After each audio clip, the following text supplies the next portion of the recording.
Well, welcome everybody. I am here with Chinny Nwagbo, interim director of PeacePlayers Baltimore and host of the Play It Forward podcast, former professional basketball player as well.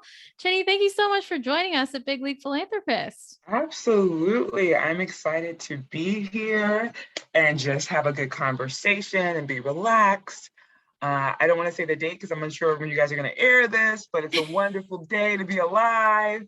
It's the festive season, so I'm just happy to be here.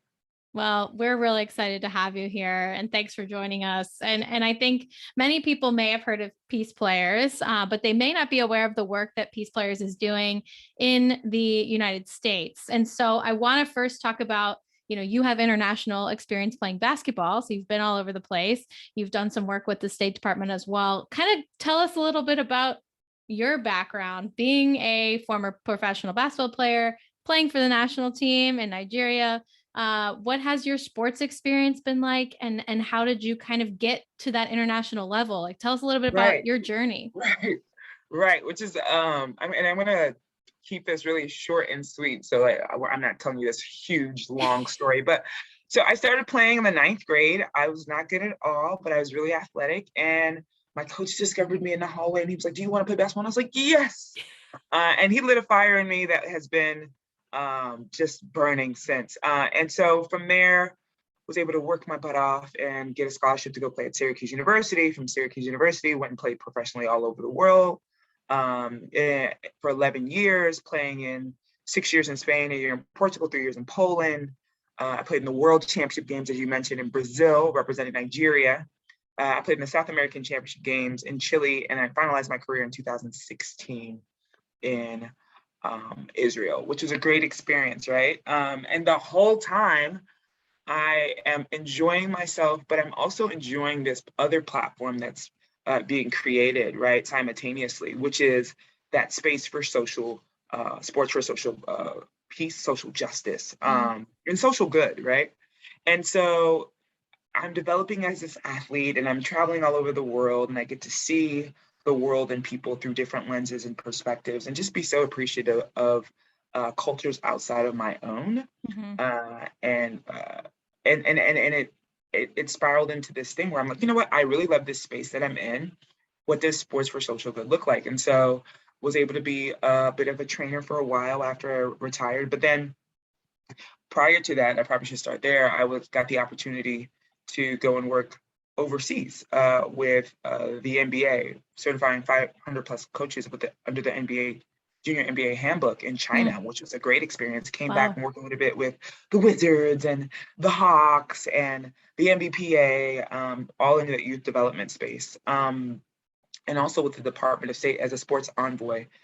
Ideally, it's like the best thing to ever do after you've retired from being an athlete, a professional basketball player. And so what that consisted of was just traveling all over the world and working with different U.S. embassies to promote leadership, teamwork, really empower women and girls to lean into their superpowers, and then creating safe places for kids with disabilities to play. And then this great opportunity with PeacePlayers came along, and I'm like, oh my God, everything I've been doing under all these different umbrellas is embodied within PeacePlayers. And the work we do here, I think, is very phenomenal. We use the game, we transform lives, we equip kids with tools to mitigate conflict. We have leadership development. So there's so many wonderful things that we do here. So yeah, I'm excited to be a part. Oh, it's fantastic. And I love that you just shared all these different experiences that you had and that it culminated almost in this opportunity with PeacePlayers. And I think for those that don't necessarily know exactly what the mission of PeacePlayers is, tell us a little bit about the vision and the mission behind it. And then specifically in the Baltimore area or in the United States in general, kind of what the goals are and what work you guys are doing. Just give a little background on that. So I think one of the things is, and I will just share with you what we do. So for everyone who doesn't know, we offer basketball programming, peace education and leadership development. Through our programming, we hope to transform the lives of youth living in communities affected by conflict and inequity. As a result, our youth they become equipped to influence lasting change in their communities. PeacePlayers was founded in 2001 in South Africa, under the premise that if we can play together, we can live together. We are historically located in historically conflicting communities. So that's South Africa, the Middle East, Cyprus, and Northern Ireland. And then in the US, we're located in LA, Chicago, Detroit, Brooklyn, and Baltimore. Our mission is really clear. We aim to empower youth through sport so that they can become leaders in their communities. And there's this trickle effect that happens within that movement. And we are so passionate about it. I think the thing that I love most about PeacePlayers is our core values. And we have 3 core values, and they are seeing people as people, where you just really truly see the humanity in others. Inside outside transformation, where you can go in, when you're in conflict, you can go in and you can think about how I contributed to the conflict, how I can change my lens. Am I making sure that I am seeing this person as a person? And then the third is culture of collaboration. Is that what we do for our kids? Culture of collaboration. And it's just being able to work together with people who don't necessarily look like you, sound like you, or come from the same background as you, but bringing yourselves together and uniting in a dynamic way that serves the greater good. So it's something I really love. So yeah. Oh, and Baltimore specifically, we work in Baltimore City. This is my heart because I'm the interim director here. We work within the community. Our plan is really to unite the Black butterfly. And if you want more, I can give you more, but it's just to disseminate resources throughout the city in a very wonderful and dynamic way. And really ensure that youth are being empowered, their voices are heard, and that this youth-led movement is made throughout the city using the platform of basketball and our sport to really just lift up our communities and our youth voices. Yeah, I mean, I think it's really incredible. And even the 3 core values you focused on, I mean, so important, not only for folks in areas maybe of historically plagued by conflict, but also just in general, being able to work with people that, don't come from the same background as you, or don't look like you, don't sound like you. Right. And so I think it's so important what you're doing. I want to know, you talked about your athletic career yourself.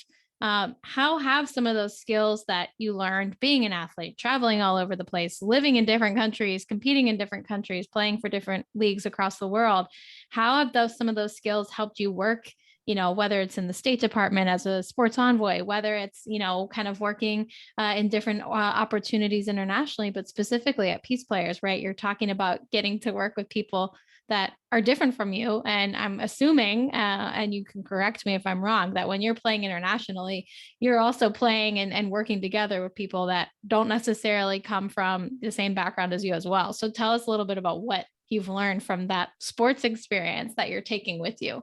Right. I think it's important to note that I am American, but I'm first generation American. My parents are Nigerian. So I've always been a part of so many, 2 different cultures, right? But within the US culture, there's an eclectic mix of different culture and arrays of different people. And I've always been open to that, right? I love anthropology, right? And so what my sports background has done for me has exposed me to all the things that I love, and really just provided a lens that if I didn't travel, if I didn't have the sport, I probably would have never obtained, right? So I am able to, I'll give you an example. When I used to play, I used to get so giddy and excited about going to my teammate's house in Spain because they'd invite me over for the weekend. And it'd be as simple as stopping on the corner. We grab fresh bread that you can smell from a mile away. You end up at their grandma's house, and their grandma's in the kitchen cooking, and their mom's there, their dad's there, extended family, and we're just sitting around the table and we're having a wonderful meal and really enjoying the day, right?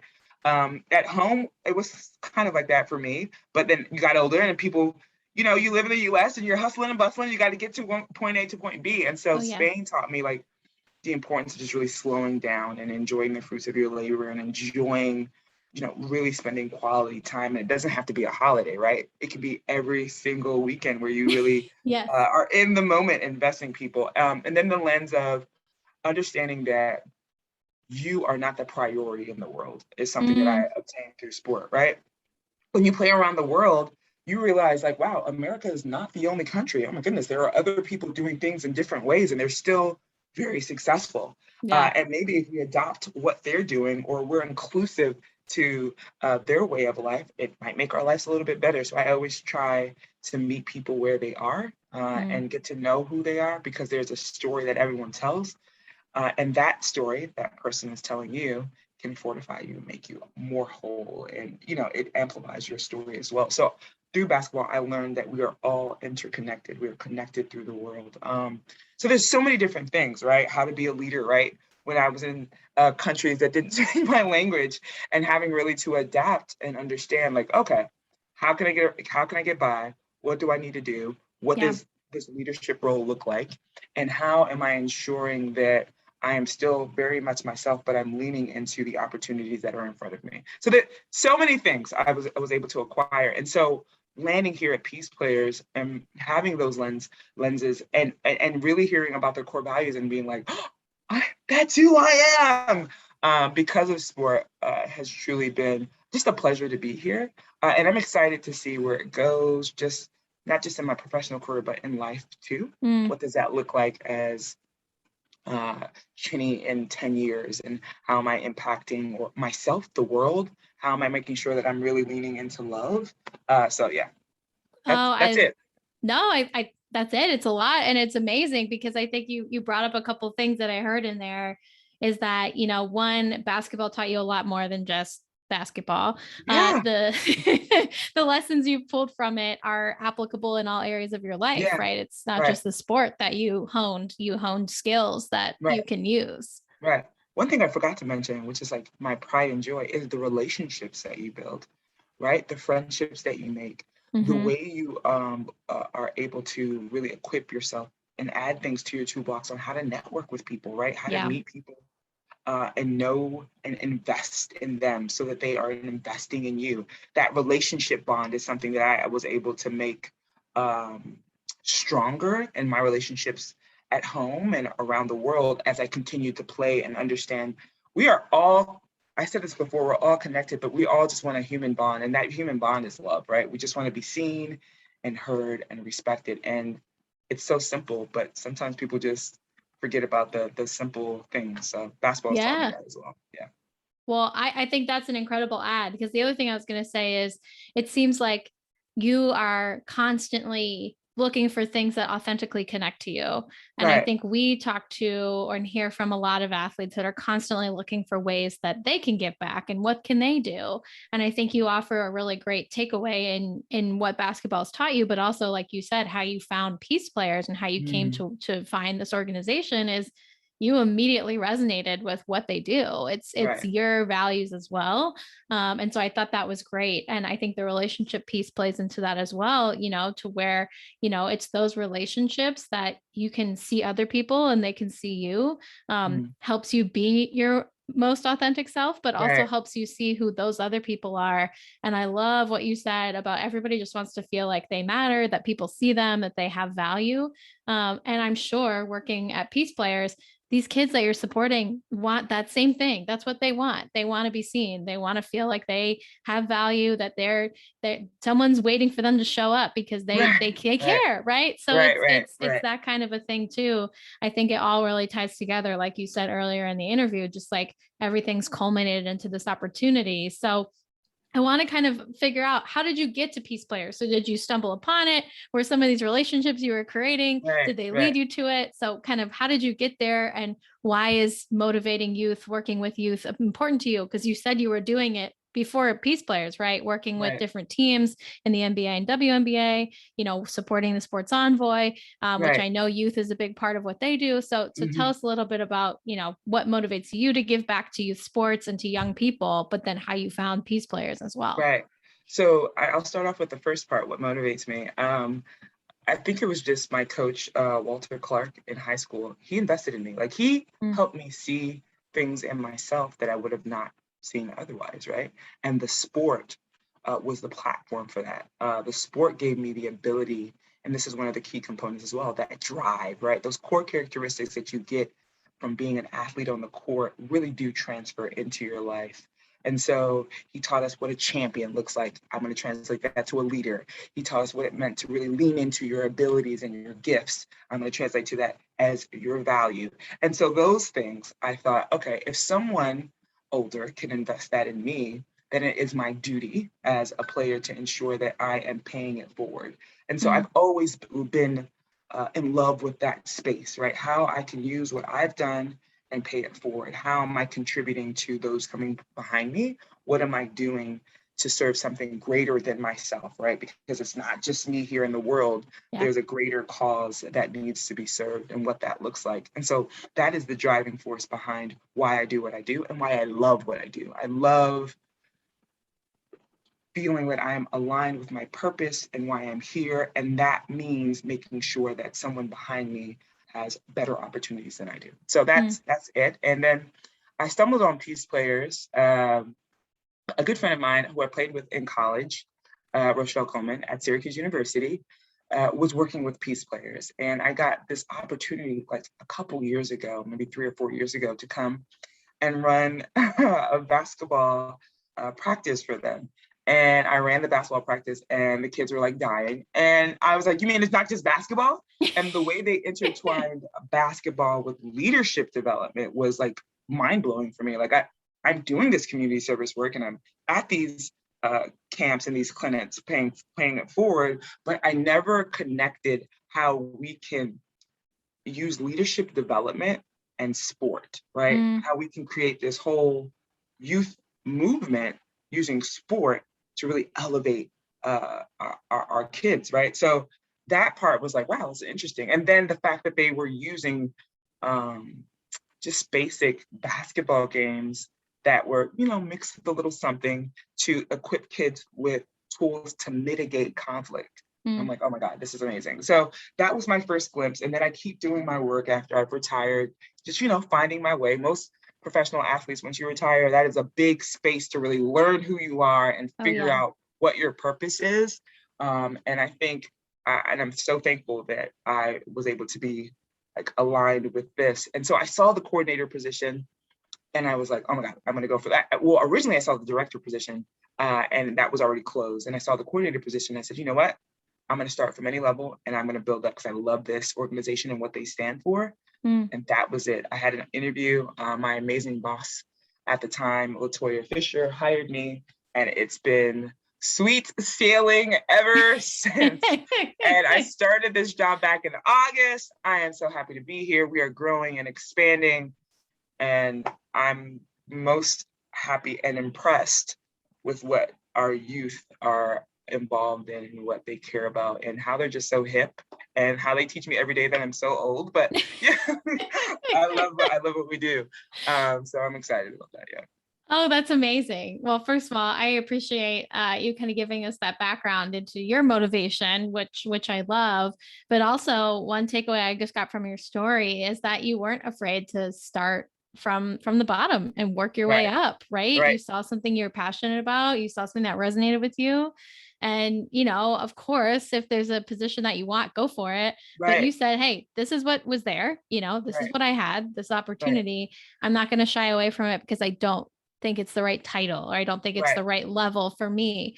So I thought that's really valuable takeaway too, is that, you got to start from somewhere and coordinator, associate, whatever it is, like if you're passionate enough about it, you can work your way up.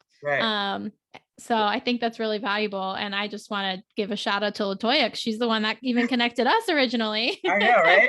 Shout out to LaToya. Yeah. She's amazing. She is hilarious if you didn't know, but that's another conversation for another day because you will die laughing. I do want to say something really quickly about what you said. And I love how you just drop these nuggets and these takeaways. I'm on a podcast too, so it's an important thing to do. So shout out to Danielle. Yes.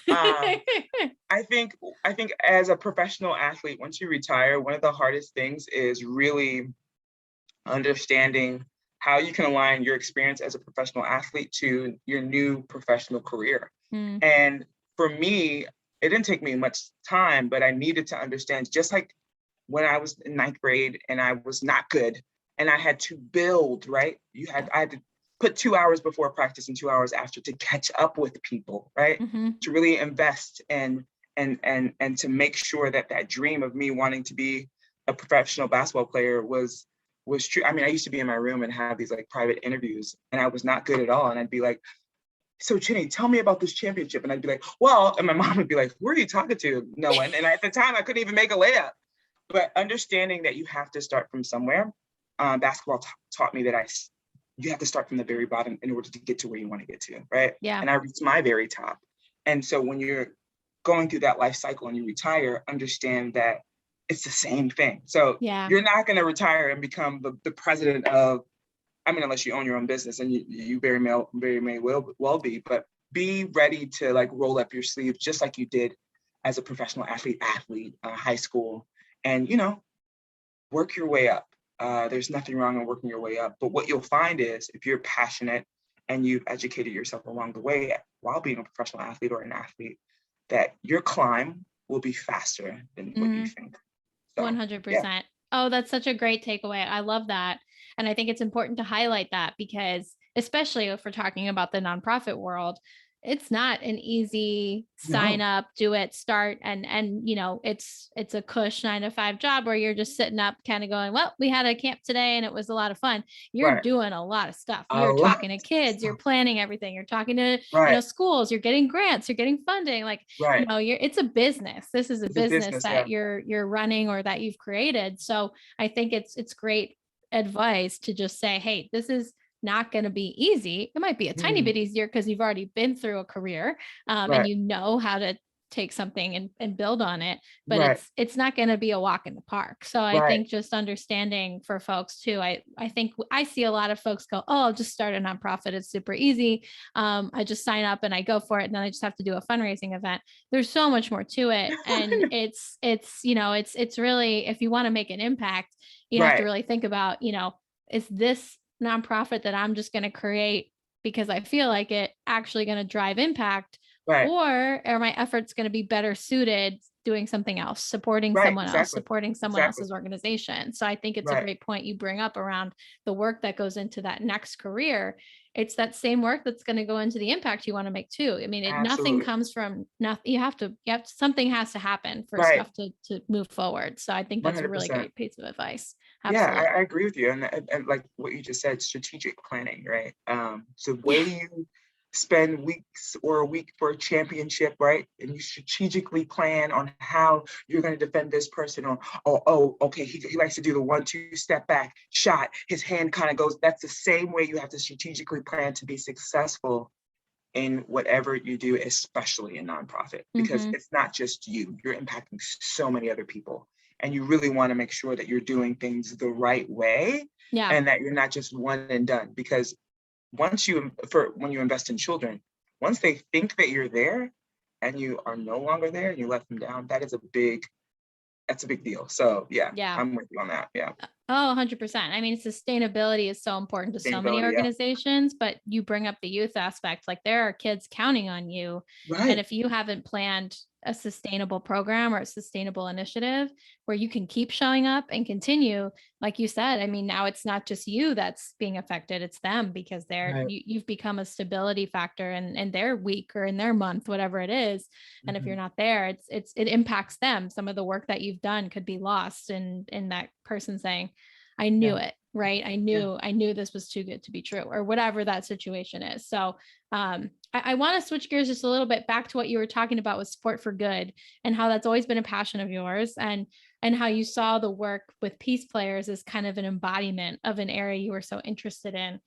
You know, in your opinion, why is sports such a great tool to bring young people together, and why does it have so much power to teach us so many lessons? That's a great question. I think it brings young people together. I think it brings the world together, right? Sports is that space where you can bring up uncomfortable conversations.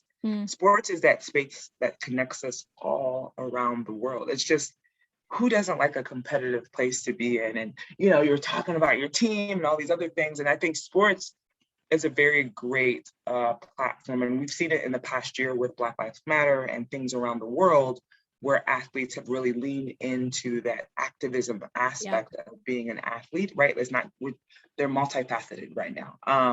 And they have been, but just in spurts. But now you can see more, like the WNBA did a fantastic job and has been doing a fantastic job, Right. using their platform to change the world. Yeah. But I Setting think, the blueprint, really, yes, honestly. yes. And sports creates, in my opinion, a space, and it's tough because it's like, part of it is that people see athletes as superheroes, even though they're humans.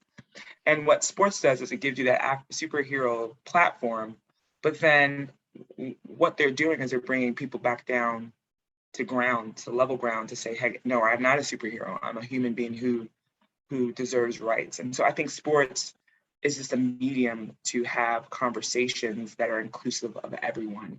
And there's, in that space, I think having those conversations allows a lot of people not to feel shame, because I think a lot of times the conversations aren't being had because people feel shame, but we got to push back the shame to have the conversations to move forward, and just dismantling systemic racism and dismantling the inequalities of classism, the lack of generational wealth in the Black communities, the lack of the huge pay disparity between women and men. Like, there's so many things. And then internationally, I'm sure there are tons of other bullet points that I've missed, but sports is that space to start to create, not necessarily solutions, but find the weaknesses, right? Those back doors where we can get through and finally have a space where our voice is being heard. And so hopefully that, gets the wheels churning, where people can start to say, okay, this is not the right thing. We probably should be looking for something that's far more inclusive of everyone. So I would say that sports is just a really great space for people to come together, especially youth. Everybody loves sports. Who doesn't love sports, right? Right.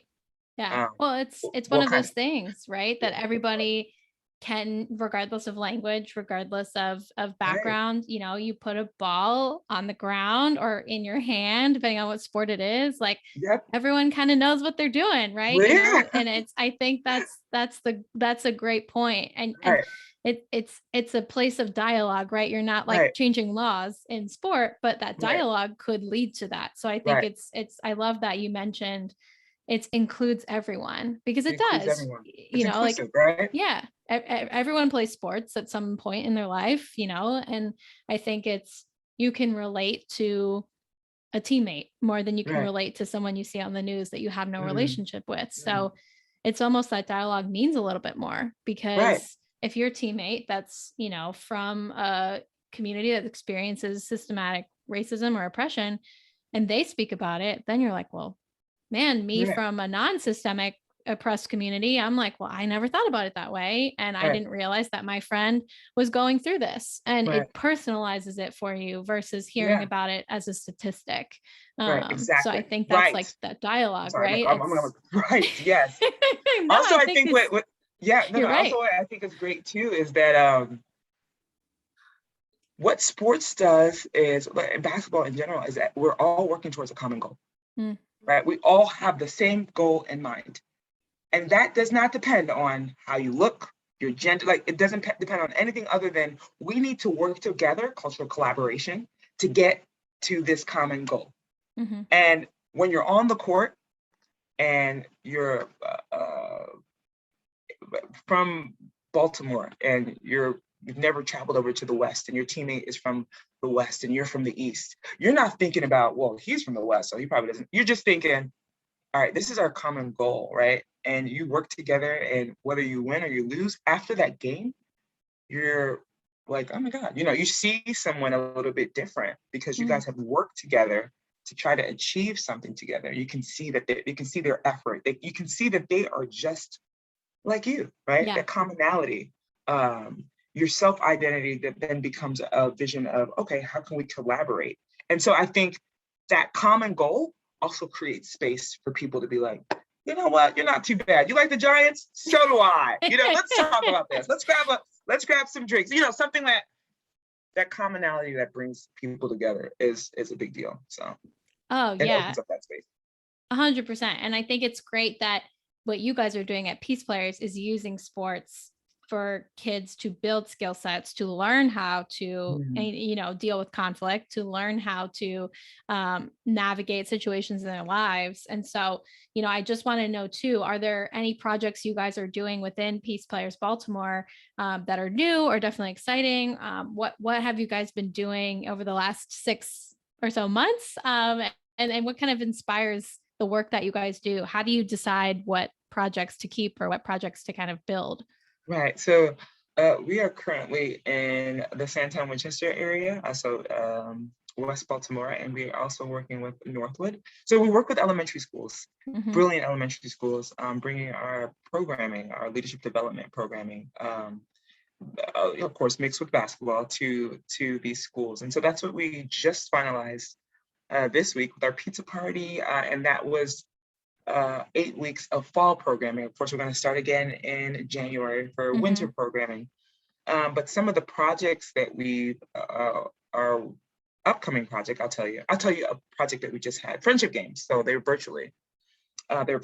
And what our friendship games consist of is just us uniting kids around the world, Mm. using sport as this platform, right, to create equitable opportunities, to lean into the idea of peace around the world. But what we do is we travel to next year, for example, our site is potentially going to be Israel.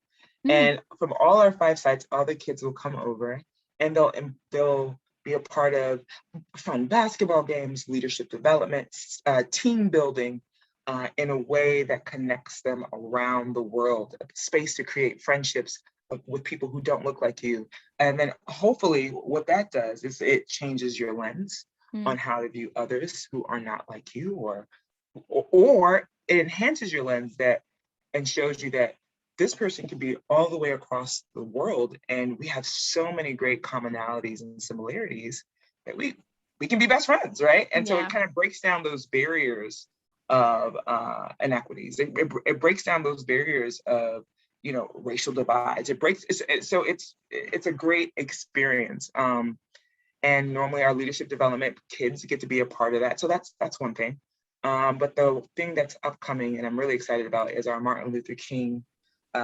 Martin Luther King Jr. Day. So our MLK Day is January 15th and the 16th.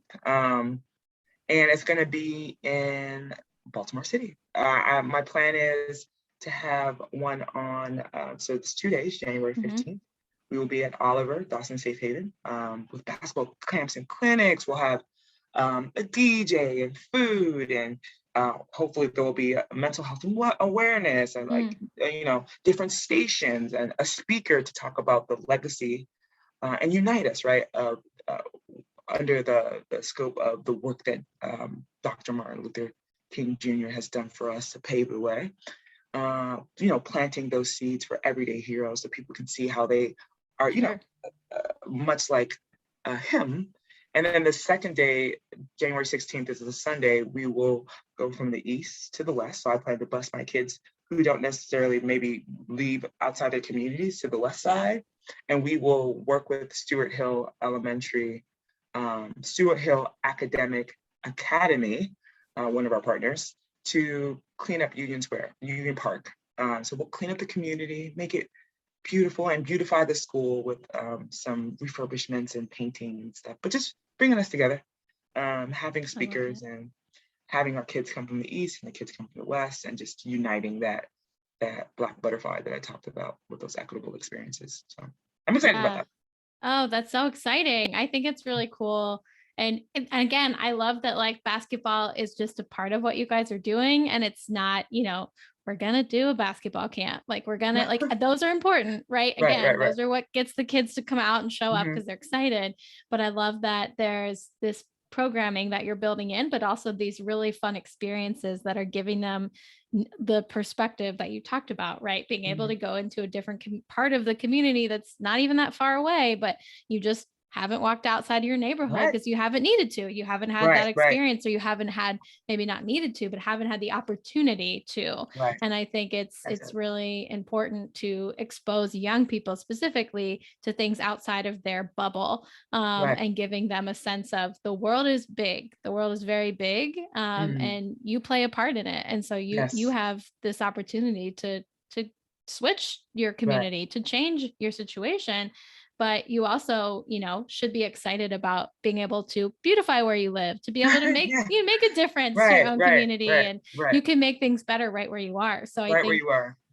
there's so many good takeaways there. And for our listeners, if they should take anything really away from the work that you and your team at PeacePlayers Baltimore are doing, like, what would that be? What would you want folks to take away from that? I think it's what I mentioned before. We are here to just serve a greater purpose than ourselves. Wherever you can contribute and just be a leader and help others come behind you, that's the most important thing. But as far as youth, give back to the youth, empower them, make them feel like they're heard. Use your space to ensure that someone's life can potentially be changed because of the investment you've made into them. And that's what we're trying to do. And I'm happy that you really specified on the word opportunity, and I'm going to couple it with the word resources. Because you need to have the opportunities, but you also need to have the resources, because if the opportunity is on the other side of town, but you don't have the resources to get there, that's important too. So yeah, that's what I would say. Definitely. I don't know if that was clear enough, but. Oh, 100%. No, I think it is. I think it's extremely clear. And I think these are important things to be having discussions about, because I think there's a national conversation of, well, the opportunities are there. You just have to work hard. You have to figure it out. You have to put in the time. But to your exact point, if the opportunities exist 20 miles away and you have no way to get those 20 miles, what are you to do? So it's not necessarily as easy as pull up your pants and put on your bootstraps, whatever they say, right? Pull up your bootstraps and get on out there. It's not always that easy. It's if there's no resources in your community, if you don't have public transportation, if you don't have the ability to buy a car, get there, drive around, there's things that folks take for granted that just they have these opportunities, access to these opportunities. So to education, I appreciate you clarifying that and clarifying it for everyone listening too, because it's not just the opportunities, it's the access and the resources to absolutely. get them. So I think that's huge. And I know we're nearing the end of our time here, and I have a couple more questions for you. I want to know, what does being a philanthropist actually mean to you? That word philanthropist, what does philanthropy really look like in your eyes?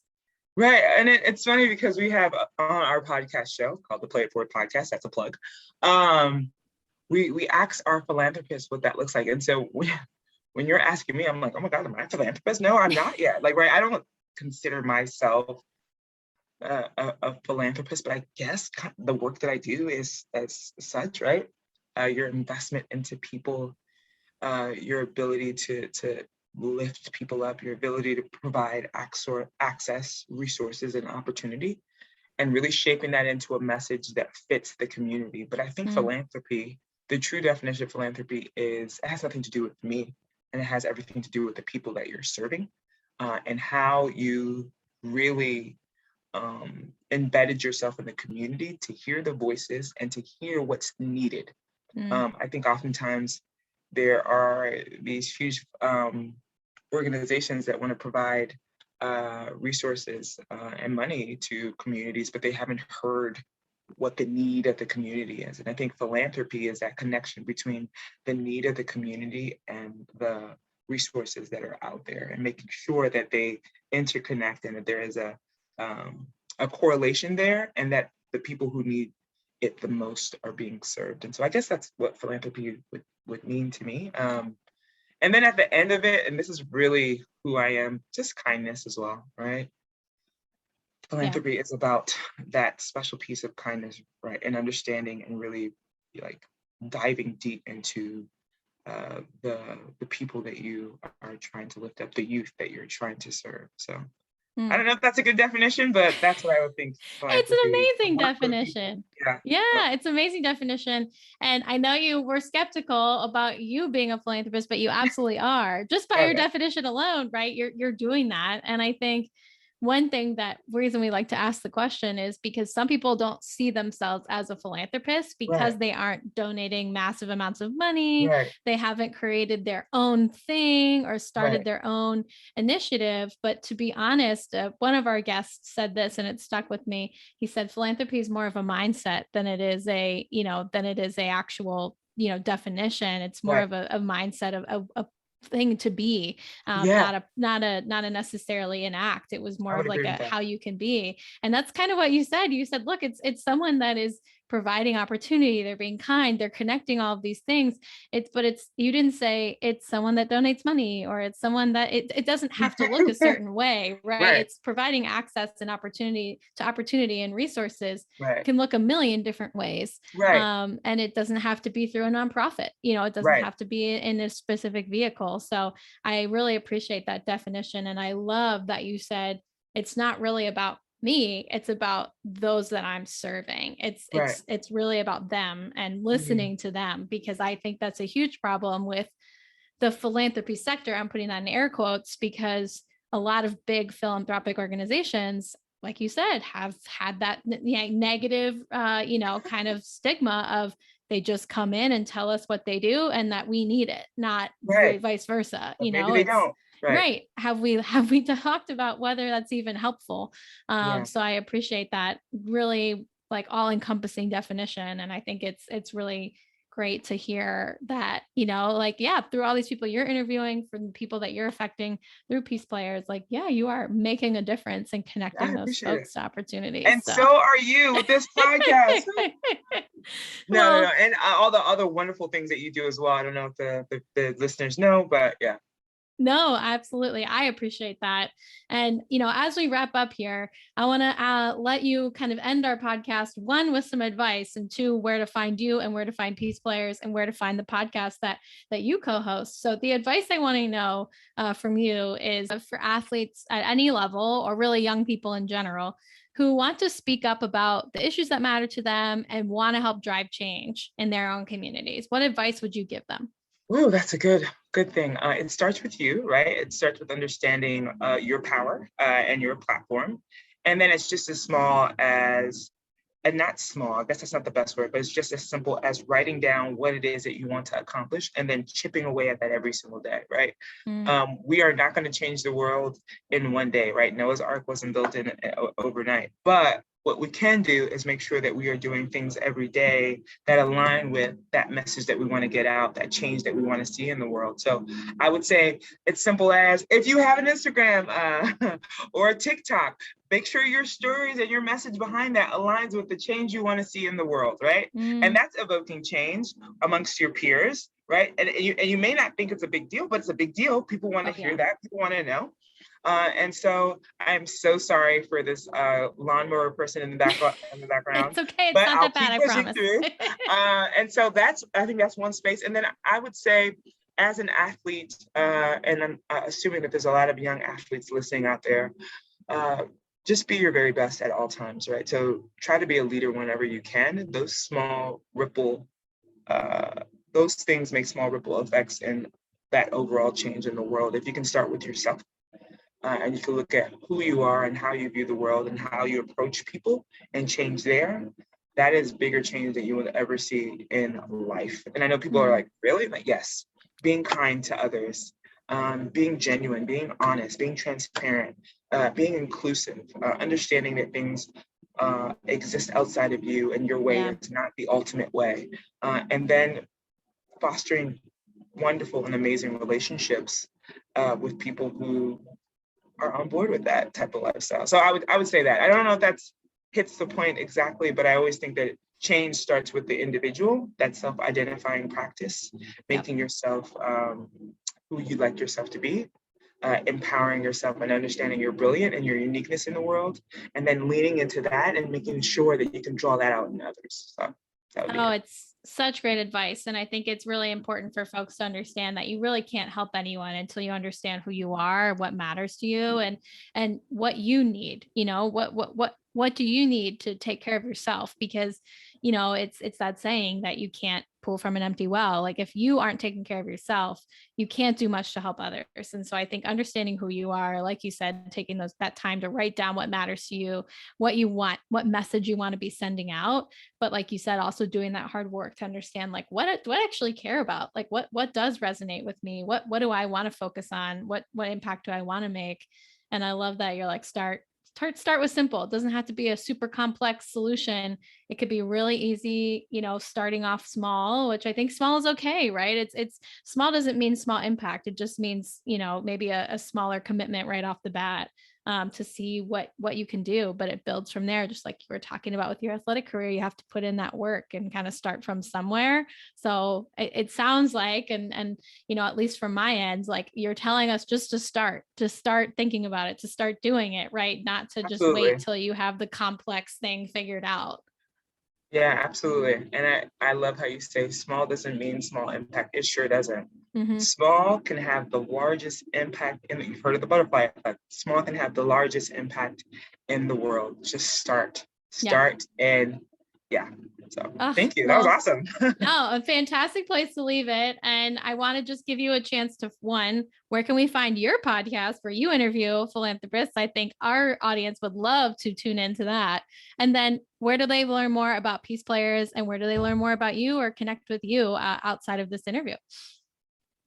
Okay, so I'm like looking up. I know our Instagram is brand new, but our podcast is the Play It Forward podcast. It is on all major podcast platforms, so you can find and listen to us there. Our Instagram is brand new, but I'll share my Instagram, which is at Chinney_N. Our new Instagram is, and it's me pulling up my, what is our new Instagram? And I am not the best at this, but it is the Play It Forward podcast. And you can find that on Instagram. I'm not sure if we have TikTok because I'm old and I don't have TikTok. I don't have TikTok either. Yeah, but we have also, you can also follow us at PeacePlayers_US. And we're there. I think our Twitter is the same. So just Google Peace Players or the Play It Forward podcast. So yeah. And I'm sure peaceplayers.org probably has a bunch of this somewhere to look up too. Of course, right? Our website, look at you, www.peaceplayers.org. You can always find us there with a whole bunch of information, and our podcasts are linked there as well. So yeah. Perfect. Well, we'll put all this in the show notes for folks to find. So we'll make sure we got all the right links in there. But Chinny, I really want to appreciate, thank you for taking the time. Really appreciate you coming on the podcast and taking time to share so many great stories, insights, advice with us. Really appreciate the work you and your team are doing at Peace Players. And I know Play It Forward is on my list to check out and tune in. So I hope our audience will go check it out as well. But thanks for being here. It was amazing. Thank you for having me. Thank you so much. We'll be on again. Right. Thank you. Yes. We got to do a round two. I love it. Yes. Thank you so much. Thank you. Of course.